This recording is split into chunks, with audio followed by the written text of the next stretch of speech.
اس نیت کے بدلے ایک مکمل حج کا ثواب عطا کرتے ہیں۔ امام حاکم نے اس حدیث کو صحیح کہا اور بعض مفسرین نے اسے ایسا درجے کیا۔ بہرحال میرے بھائیوں کو غور کیجیے، چھوٹی سی ایکٹیویٹی ہے، تھوڑا سا ہمیں صرف اپنے آپ کو تیار کرنا ہے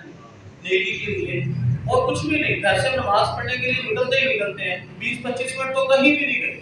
کم سے کم اتنا ٹائم لگتا ہے۔ اگر ہم ساتھ یہ بھی نیت کر لیں کہ انشاءاللہ کوئی خیر کی بات اگر سننے کو ملی یا سنانے کو ملی تو انشاءاللہ ضرور کریں گے، تو آپ کو اس نیت کے بدلے ایک مکمل حج کا ثواب عطا ہے۔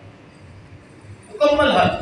13-14 لاکھ روپے رہتا ہے کم از کم حج کرنے، پتہ نہیں سارے ارکان ادا ہوتے ہیں کہ نہیں ہوتے، لیکن اگر آپ اس حدیث پر عمل کر لیں کہ کوئی خیر کی بات سننی ہے یا سنانی ہے، دین سیکھنا ہے یا سکھانا ہے، تو آپ کو ہر نماز کے ساتھ 10 اتنے زیادہ لمبے نہیں ہوتے، 4-5 منٹ سے زیادہ لمبا 10 آنکھوں پہ نہیں ہوتا، تو آپ کو ایک ایک حج کا ثواب عطا ہوگا۔ ابھی اس وقت بھی ماشاءاللہ آپ جنت میں بیٹھے ہوئے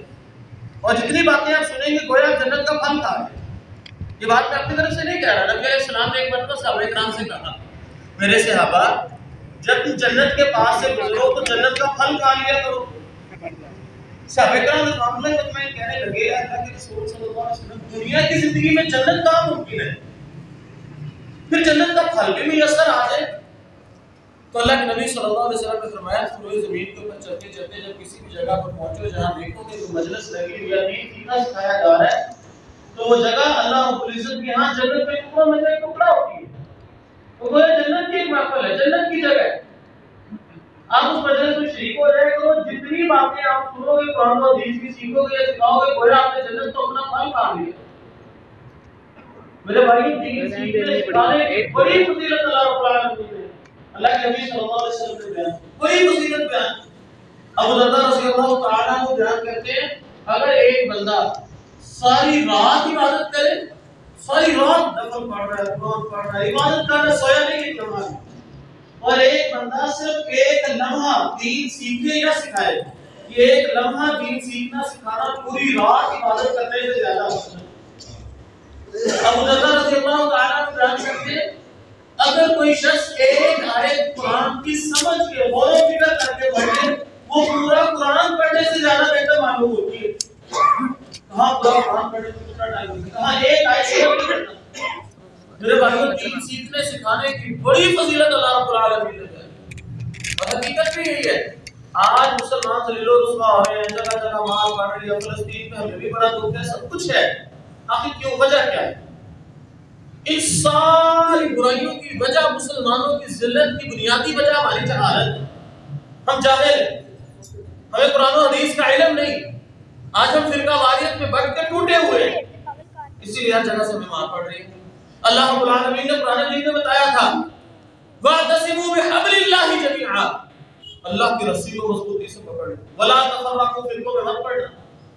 کیا مطلب؟ جو رسی اللہ کی رسی کو پکڑ لیتا ہے وہ فرقوں سے بچ جاتا ہے، جو اللہ کی رسی کو چھوڑ دیتا ہے وہ فرقوں میں پڑ جاتا ہے۔ اللہ کی رسی کیا ہے؟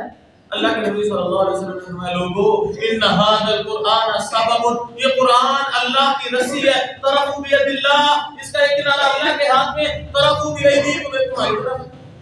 فتمسکوا بہ، اس کو چمٹ لو، پکڑ لو، اس کو چمٹ لو،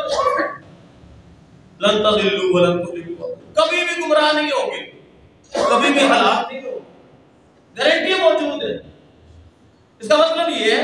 کہ اگر ہم قرآن فہمی کی طرف آ جائیں، قرآن سمجھنے کی طرف آ جائیں، تو پھر ہم اللہ کی رسی کے ساتھ جڑ گئے، اور اگر ہم قرآن فہمی کی طرف نہیں آتے تو ہم نے اللہ کی رسی کو چھوڑ دیا، ہم نے فرقہ واریت کا راستہ کھول دیا۔ پھر سیدھی سی بات ہے، ہر بندہ کرپشن کرتا ہے، ہر بندے کو دنیا عزیز ہے، جس کو دنیا میں موقع ملتا ہے وہ دنیا میں کرپشن کرتا ہے، جس کو دین کے نام پہ موقع ملتا ہے وہ دین کے نام پہ کرپشن کرتا ہے، ہر مولوی کا دل کرتا ہے، اس کے پاس بھی دولت ہو، پیسہ ہو، انبار ہو، اس کو پتہ ہے کہ یہ لوگ کون سا قرآن جا کے پڑھتے ہیں، انہوں نے کون سا کبھی قرآن کی آیتوں کا ترجمہ پڑھنا ہے، وہ اپنی مرضی کی آیتیں پڑھیں گے، مرضی کی تعویلیں کریں گے، مرضی کے ترجمے کریں گے، کیونکہ ان کو پتہ ہے کہ لوگوں نے کون سا غلط کرنا ہے۔ وہ ہماری جہالت کا خوب فائدہ اٹھاتے ہیں اور انہوں نے اپنی دکان چمکائی ہوئی۔ سبب کیا ہے؟ ہماری جہالت۔ اسی لیے خدا را اٹھو، آج بھی اگر چاہتے ہو کہ امت مسلمہ عروج پہ آ جائے، ترقی کرے، امت مسلمہ کے اندر سے فتنے ختم ہو جائیں، قرآن و حدیث کے ساتھ چمٹ جاؤ،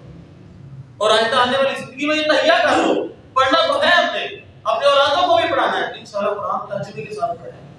احادیث کو ترجمے کے ساتھ پڑھیں،